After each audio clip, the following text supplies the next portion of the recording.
Hello Nation, bienvenue dans le Mélinde Mélo. Ici Lindsay Ndjonger.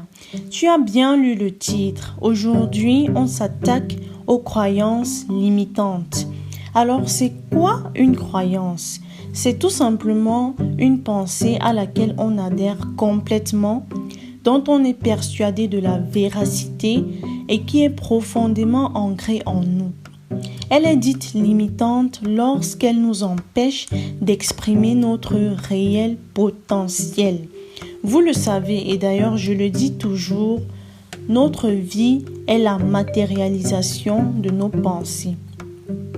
Plusieurs fois, on se pose des questions quant à certaines situations auxquelles nous sommes confrontés sans savoir que le nœud du problème réside dans toutes ces croyances qui nous amputent notre bonheur. Voici donc les 6 principales convictions limitantes qui nous détruisent. Numéro 1. L'argent est le diable et les riches sont ses démons. Ah, elle est tellement récurrente cette pensée et uniquement chez ceux qui n'en possèdent pas. C'est complètement absurde d'aspirer à la richesse et de penser en mal de l'argent. La plupart des pauvres ont un rapport à la finance assez, je dirais, toxique. Et quand on n'aime pas une chose, on la repousse. Donc, si tu aspires au succès, il est temps de déconstruire cette relation que tu as avec l'argent et de changer cette opinion néfaste que tu as de ceux qui ont du succès. Pense par exemple à tous tes rêves que tu pourrais réaliser et à tous ceux que tu pourrais aider si tu en possèdes. Numéro 2. Pour réussir, il faut travailler dur. Et j'insiste encore sur le terme dur. On n'obtient rien par obligation ou par souffrance, du moins pas grand-chose. Et figure-toi que parmi les facteurs de stress les plus récurrents se trouve en tête le travail. Donc il s'agit de créer un environnement de travail sain. Il faut donc exercer une activité qui nous passionne, qui nous fait vibrer et pour laquelle on adore se lever chaque matin. Et dans ce sens-là, on ne parle même plus de travail. Pour réussir, il faut exercer avec passion et plaisir. Numéro 3. La vie est pénible et le monde extérieur est malveillant. Tous ceux qui ont ce genre d'opinion vivent une vie de peur, sont constamment dans la méfiance, voient le mal partout et surtout s'empêchent d'élargir leur zone de confort.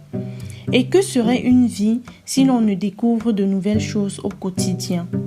La vie, telle que je la conçois, est un processus de perpétuelle croissance et de célébration de la joie. On pourrait plutôt dire à la place: en toute chose réside une opportunité de grandir. C'est ce que je me répète constamment. Alors dis oui à la vie, ouvre-toi et la vie te sourira. Numéro 4. Les hommes ou les femmes sont malsains. J'ai remarqué que chez plusieurs personnes ayant eu une déception amoureuse ou tout autre tenait ces propos. Tous les hommes sont mauvais, toutes les femmes sont mauvaises. Eh bien, résultat de course, ces personnes expérimentaient l'échec sur échec, déception sur déception. Pourtant, c'est très simple. Si pour toi, tout le monde est mesquin, attends-toi à toujours vivre des relations toxiques, car nos convictions deviennent réalité et on attire ce que l'on pense. Je sais combien il est difficile de refaire confiance après avoir été brisé. Mais c'est justement ça la clé. Tu ne peux pas projeter tes peurs et ton passé sur tout le monde.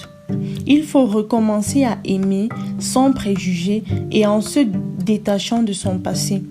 Dis-toi que chaque situation, chaque épreuve est une opportunité pour toi de te découvrir davantage. Numéro 5. Se créer tout le temps des excuses. Par exemple, je ne peux pas m'exprimer librement parce que les autres me jugeront. Ou encore, j'ai peur d'échouer, je ne peux pas me lancer dans ce projet. Et oui, encore la peur. J'ai d'ailleurs consacré un épisode tout entier là-dessus. Je t'invite à l'écouter si ce n'est pas encore fait.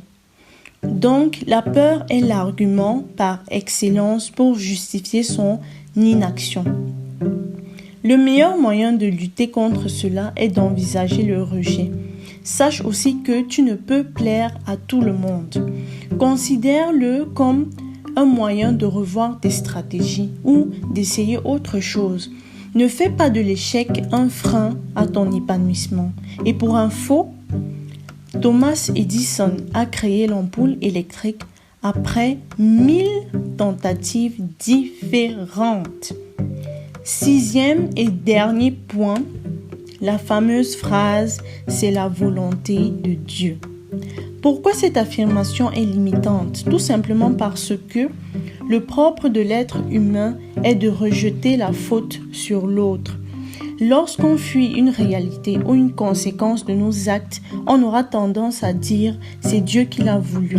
Et beaucoup se cachent derrière cette expression pour justifier leur précarité et leur médiocrité.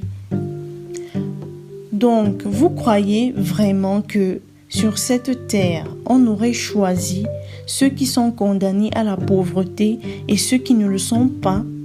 C'est assez aberrant quand même.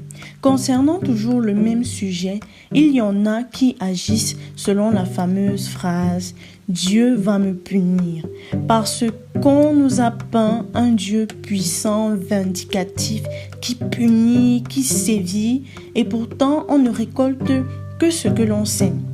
La question que je me demande c'est si on ne nous avait pas dit qu'à chaque acte négatif s'ensuit un châtiment, te comporterais-tu de la même manière? Pratiquerais-tu toujours le bien et la charité? Eh bien, selon moi, il faut agir par choix et amour et non par crainte. Voilà donc les 6 pensées limitantes qui nous bousillent la vie, à savoir l'argent est mauvais, le travail dur pour réussir, la vie est difficile, les hommes et les femmes sont des menteurs, se créer des excuses, la volonté divine. En gros, le but de cet épisode était de t'éclairer sur les croyances que tu as sûrement depuis longtemps et qui t'empêchent de vivre la vie que tu mérites. Je veux surtout que tu te rappelles, ta vie n'est que l'expression de ce que tu crois. Et heureusement, tu peux tout changer car la seule chose dont on a un total pouvoir, c'est notre esprit. Il est donc temps de faire ton inventaire de croyances limitantes et d'y travailler. Pose-toi à chaque fois la question, en quoi cette pensée ou cette croyance m'empêche de grandir? Sache que aussi longtemps qu'elles ont été ancrées, aussi longtemps elles seront éliminées. Donc c'est un processus qui prend du temps. Veille toujours à faire de ton mieux et prends ta position d'acteur. Sur ce, je te fais plein de bisous et n'oublie pas notre rendez-vous de demain dimanche 3 mai sur la page Facebook Mélinde Melo pour un live authentique. Ce sera l'occasion pour toi de me poser toutes les questions qui te passent par la tête.